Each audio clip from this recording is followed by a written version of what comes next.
Everyone is confused when they hear that, and they look at Lee. The system notifies that the Constellation demonic judge of fire is excited to hear such an unexpected statement. Jihai asks Lee why he would be upset. Lee replies that he puts his life on the line in every scenario he takes part in. Both he and Mr. Yu are training each morning in order to survive in the upcoming scenario. They repeatedly and rigorously train themselves day after day so that they may be able to protect their comrades in battle. And if a comrade of his who should have his back was doing something like that because he was overcome by lust, then how could he not be upset? Lee clenches his teeth and says if someone who went to an all-boys high school saw that, then anyone would feel betrayed. Lee says that, from what he has seen so far, Mr. Yu was a man of self-restraint and has always been very militaristic in every sense of the word. Despite not being in the military, it would be natural for someone like him to react strongly to something that could disrupt his line of command. He must have felt his camaraderie falling apart. Huiwen says that makes sense. Kim wonders if Lee could be right. The system notifies that the Constellation demonic judge of fire nods in agreement. Kim remembers that in the novel, you told someone he is pathetic for chasing tail all this time. Anyone who has such lustful desires will be removed from his team as they are prone to cause trouble. Kim thinks that he wouldn't feel so bad about it if he had actually kissed Sangha. He thinks that it is too late to tell them that it is all a misunderstanding. Kim is looking at his mobile when Jiwon tells him that they are thinking of choosing the remaining participants. Jian says that they have 4 remaining since the Supreme King decided to take 6 people with him. Jiwon says that they'll have to pick 4 from the people here. Sang-yeon says since there are only 4 of them left, they should battle it out between them. After some time, the kings fight with each other. Song-yeon-cha is unconscious and Jiwon is panting. Jian says that he will just stay back because someone needs to be here to rule over the people. Jiwon says no way, she thought it was just the Supreme King they had to look out for. She asks Kim how he got so strong. Kim tells her that the men who have just been selected are only the starting members, so be on standby. The second batch should be sent soon. Kim thinks that they should have done this from the beginning. Jiwon stands up and says it is what it is. She asks Kim who he is sending in now that he has earned 4 spots. Kim says that, including himself, he will take Shin. He tells Huiwen to go on ahead as he has some business to take care of, and everyone leaves the tent. Only Kim and the King of Wanderers remain. She says that Kim has made many friends, and Kim tells her that she has been a long-time mother. She takes off her mask and says that they saw each other last time. Kim says he just passed her by then and thinks that she's still the same. She only looks as if she's in her late 30s. People used to ask him if she was his cousin when he was younger. Kim thinks that he thought of just ignoring her, but he needs her help to complete the upcoming scenario. Kim asks when she got out of prison. She says a while ago. Kim asked if she was in Seoul, and she said that she had just been visiting to see someone. Kim asks if that is how she got trapped in the Seoul Dome, and she says that's right. Kim asks her if she was released, and then why she is wearing a prisoner's uniform. She says it was because she wanted to make up for what she did. She tells Kim that all human beings are prisoners and that they all live in cells of their own. Kim thinks that she's just as arrogant as ever. She really hasn't changed at all. She tells Kim that he should thank her. Things would have been difficult without her. Kim thinks that she is right about that. She led her people and defeated the catastrophe of the North. Even though it was weak, it was still a catastrophe. She tells Kim that he doesn't seem pleased to see her when it has been so long. Kim asks if she really wants something like that, and she replies a little. The system notifies Kim that personal skill lie detection level 1 has been activated. It says that the statement just now was a lie. Kim starts smiling and thinks that he knows she is lying, but he has to check.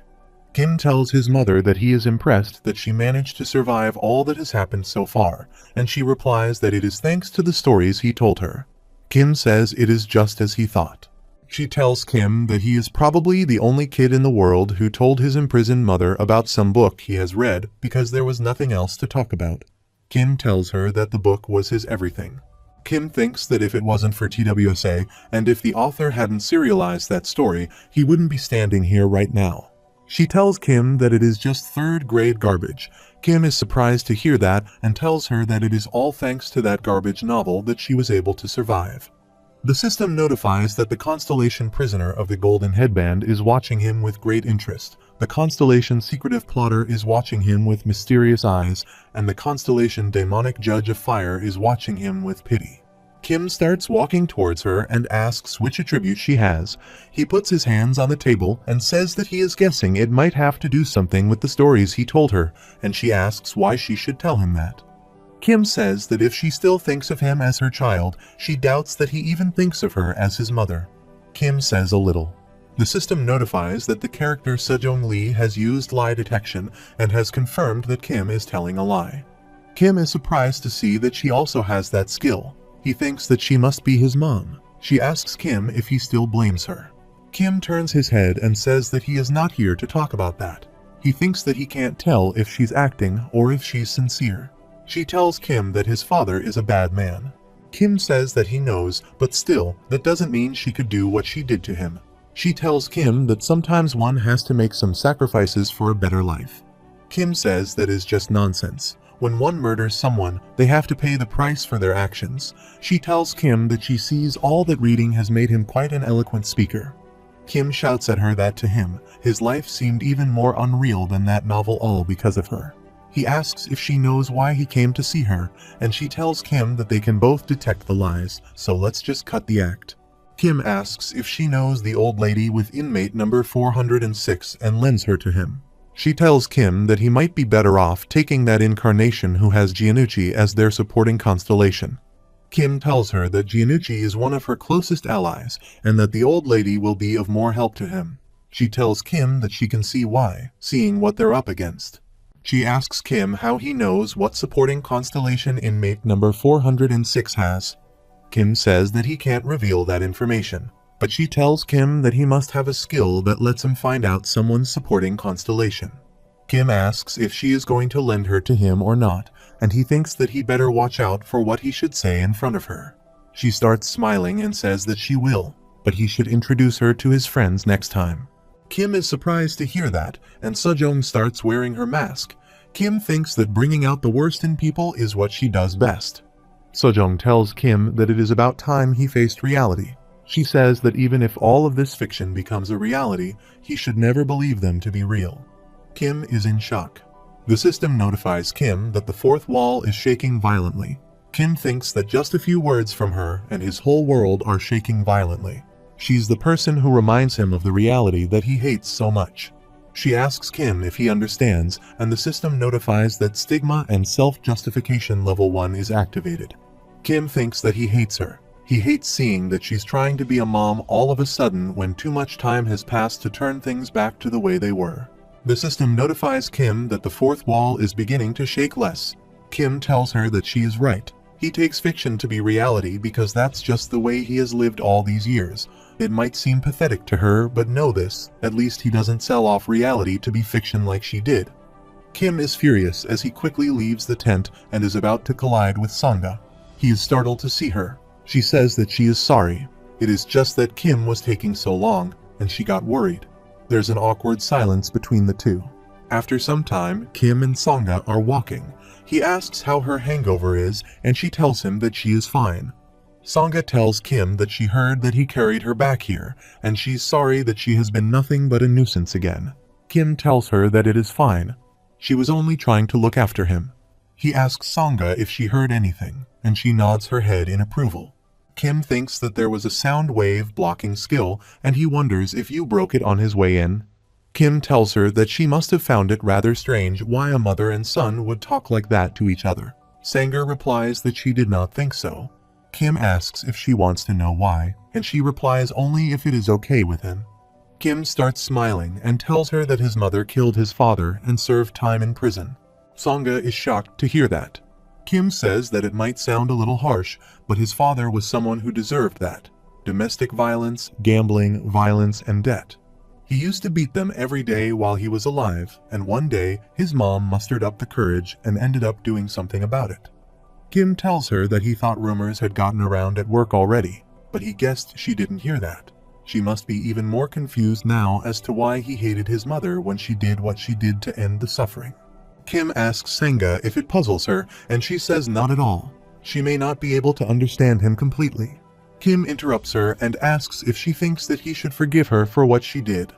Kim asks Sangha if she knows about a book called A Murderer's Notes from the Underground. Sangha is excited to think that it is a change in topic. She tells Kim that she has heard about it and it is a bestseller. Kim says that it was an essay a woman wrote while she was in prison for killing her husband who had abused her, and it was critically acclaimed.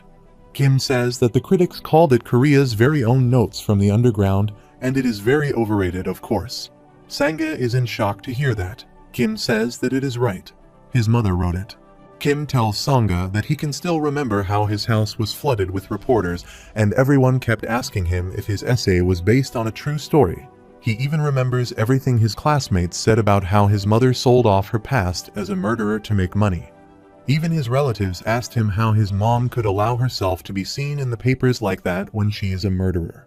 Sangha is worried about Kim. He tells her that he can stand being the son of a murderer, but having that story sold off for money is a different story.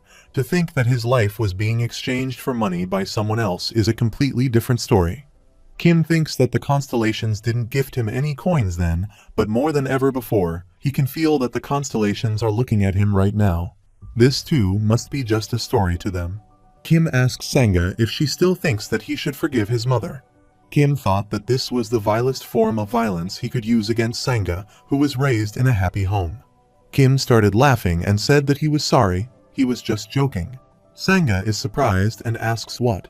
Kim tells her that was a lie and asks her how can something so dramatic happen in real life. His mom and he are just like all other regular families, and his dad died in an accident when he was little. Suddenly, Sangha grabs his hand, and the system notifies Kim that the fourth wall is shaking lightly. At the same time, someone calls Kim from behind, and they quickly let go of each other's hands. Huiwen and the rest arrive there, and she asks Kim if they kissed again, and Sangha starts blushing. Huiwen says, looking at Sangha, blushing, they must have kissed again. Kim tells her to quit it, but nothing happens between the two of them. Huiwen tells Kim that some strange old lady came looking for him. The old lady asks Kim what he would want from a useless old hag like her. She looks at Kim and says that he must be Kim. She has heard a lot about him, and she says that it is nice to meet him. Kim looks at the old lady. She is wearing a prison uniform and walking using a stick. Everyone is gathered at the station, looking at the sky. A lamp is floating in the air, and Yu is looking at the lamp, and Kim arrives there. Yu says he has come. Kim says that he is not happy to see him. Yu tells him that he doesn't have to participate in this one. It seems that he has a woman he loves. Kim is surprised to hear that. Yu is looking at the lamp and tells Kim that things will only get harder from this point forward. Kim wonders if Yu left him out because he was looking after him, and Yu tells him that this could be his last scenario. Kim thinks that he is the same Yu who lost Seolhwa in the previous round. Kim tells Yu that it isn't like that and that this isn't the time for love, and Yu asks him if he would mind dying then. Kim asks him why he is being so harsh, and he tells Yu that he is hurting his feelings. Yu glares at Kim and tells him not to forget that he hasn't paid him back for the beating he took. Kim is confused and wonders if he wants him dead or alive. Kim says that he had almost forgotten about it, and he says thanks for reminding him, jerk. Kim tells everyone through a message that now he will go over some things they should be aware of for this scenario. He tells everyone that they can only enter the wrapped crystal in pairs, and for that reason, they will move in pairs in this scenario.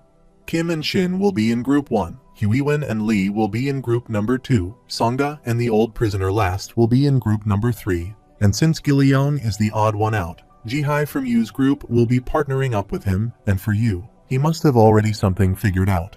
Kim tells everyone that they might feel a little anxious after entering the crystal, so don't be flustered. The scenario screen will pop up as soon as they arrive on the other side. Kim says that when the scenario screen pops up, he gets interrupted by a Dakibai. Yoongi appears near the crystal and tells everyone to hold on. He says that he is sorry, but there's an emergency announcement. He starts sweating and says that he almost forgot to tell them, but the initial number of people allowed in from Seoul Dome will be 8 and not 10. Everyone is shocked to hear that. Yoongi tells everyone that there was a dimensional rift during the 5th scenario, which caused some contestants to enter the 6th scenario prematurely, and 2 people from the Seoul Dome are already in the scenario. Kim suddenly realizes that he saw Pildu and Seong on the screen while he was visiting the underworld, and they were already in the scenario on the screen that Persephone showed him. Byonggi says that although they were let in due to an error in the scenario, they can't help but reduce the number of participants to keep things fair. A person shouts that it is nonsense, and Huiwen asks Kim what they should do now. Kim has an angry look on his face. After some time, everyone is standing near the crystal. Kim is holding the protection symbols of Immunter, Parasites, and Embargo. The system notifies Kim to insert the 5 protection symbols in the crystal. Kim starts inserting the 3 symbols, and he sees that his mother is inserting the protection symbol she obtained after defeating the catastrophe of water, and Yu is inserting the protection symbol of the catastrophe of ice. The system notifies that they have proven their worth, and the wrap crystal has been activated. The crystal starts hovering in the air, and a portal opens up. The system notifies that the main scenario has been updated, and the main scenario, Abandoned World, has begun. Sangat tells everyone that she will sit this one out. Kim is surprised to hear that. Huiwen raises her hand and says that she will sit this one out too, because there's a second part anyway. She tells Kim that he seems a little out of it, but she is sure that he will be okay because that scary man also seems to be on their side this time. Kim thinks that he won't have anything to worry about, leaving Sangha and Huiwen behind, even if they hold a contest again to see who will enter the scenario. Those two will have no problem making it in. Kim thinks about who he needs to take now, this old lady. Kim comes near Sangha and whispers in her ear that he forgot to tell her before, but please tell the King of the Wanderers to watch out for Ildojian. Sangha tells Kim not to die. Kim nods his head in approval. Huiwen starts teasing them and says that they are driving her crazy over here. After some time, Kim tells everyone to let go. He holds Shin's hand and jumps towards the portal. Kim and Shin arrive in a forest. They are both unconscious, and the system notifies them that the main scenario, Abandoned World, has begun. Shin starts vomiting after waking up. Kim looks around and sees that they are surrounded by trees. He thinks that it looks like they got dropped off in the middle of the forest. Some monsters are lurking in the bushes. Kim grabs his sword and goes near Shin, and the system notifies Kim that the tier monsters, Steel Wolves, have appeared. Shin looks at the wolves and tells Kim that they seem a little small. After some time, Shin and Kim easily defeat the wolves. Shin says it looks like they won't give them any coins. Kim tells her that the event is over now. Shin says not even any items. They don't even have a nucleus. Kim tells her that it is because they outlevel them by far. Kim looks at the wolves and wonders if they are tier 7 monsters because they feel like they are somewhere around tier 9. Shin says that they also feel a little too small. Kim jumps in the air, takes a look at the area from above, and says that it is not all first. They should head out that way. Kim and Shin start walking in the forest. Kim checks the scenario on the screen and sees that it still only has the title and that the rest of the details are still question marks.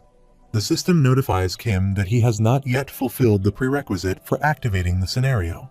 Kim and Shin come out of the forest and look at the army of soldiers waiting there.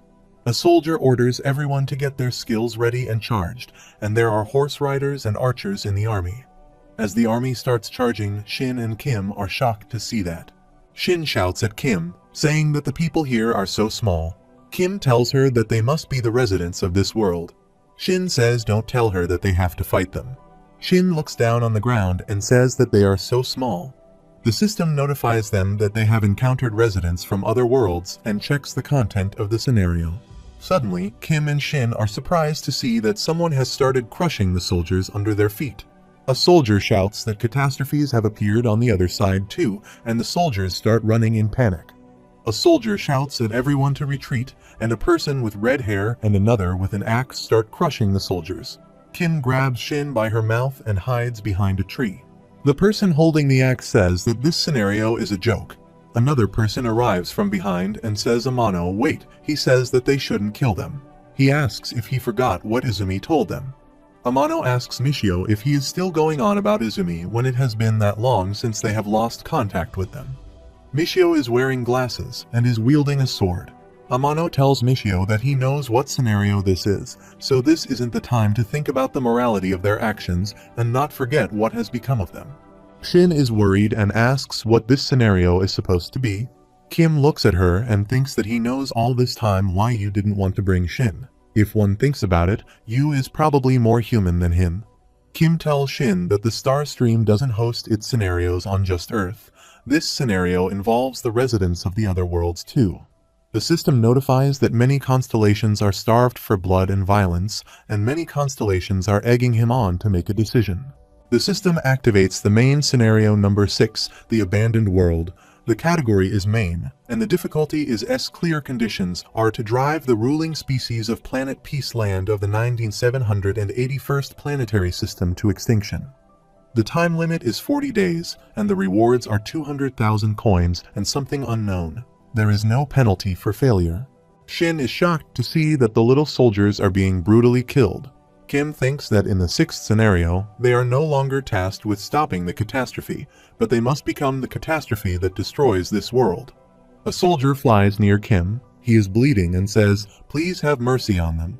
Great catastrophe. The system notifies Kim that he has become the catastrophe for the planet Peaceland. The soldier grabs Kim's finger with his hand. The system notifies Kim to carry out his mission as a catastrophe. The countries currently participating in the scenario are Japan and Korea. Shin asks if they created this scenario too, right? The mid-grade Dakibai. She sees a Dakibai smiling in the air. Dakibai Ganel says that the third team to arrive from Japan Dome is going all out from the start. Ganel tells them that he hopes they'll be able to earn many coins here in Peaceland. Amano says that it is too easy. It is just like the people ahead of them told them it would be. Amano asks Marayama whose side he will take. He replies that, of course, he will go with the leader. Kim remembers that the leader is a nickname that's given to a powerful person in TWSA. Kim thinks that he has a good idea of what Japan's situation is like for this round. But it is strange, no matter how strong the leader is, the strongest person in Japan would be Izumi. Michio says that the king of Japan is Izumi, and he asks Amano and Marayama if they have forgotten that. Kim thinks that Japan's most powerful incarnation and the occupier of the ruler's throne is Izumi Hiroki. Kim wonders if they will join a different group when Izumi is still alive.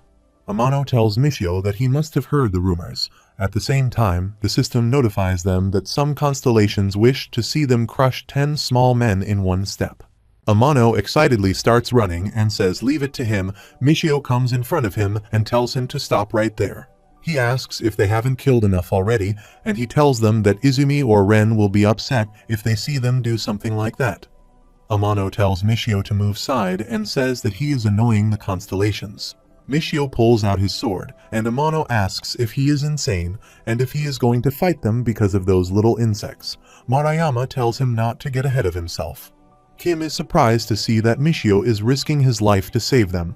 He wonders if he knows him and activates the skill character profile. The system notifies that Kim doesn't have any significant information on the target character, and it is now converting to character summary. His full name is Michio Shoji. He has no supporting constellation. One constellation is currently interested in this incarnation. Personal attributes are a righteous coward. Overall stats show that the stamina level is 25, strength level is 24, agility level is 30, and mana level is 23. Overall evaluation shows that this character's overall stats are way below average, and it is a wonder how he managed to survive up to this point. Kim is surprised to see that and wonders how he managed to survive all this time. Amano tells Michio that he can come at them if he wants, but don't forget that neither Izumi nor Ren is here to save him. Michio is trembling with fear.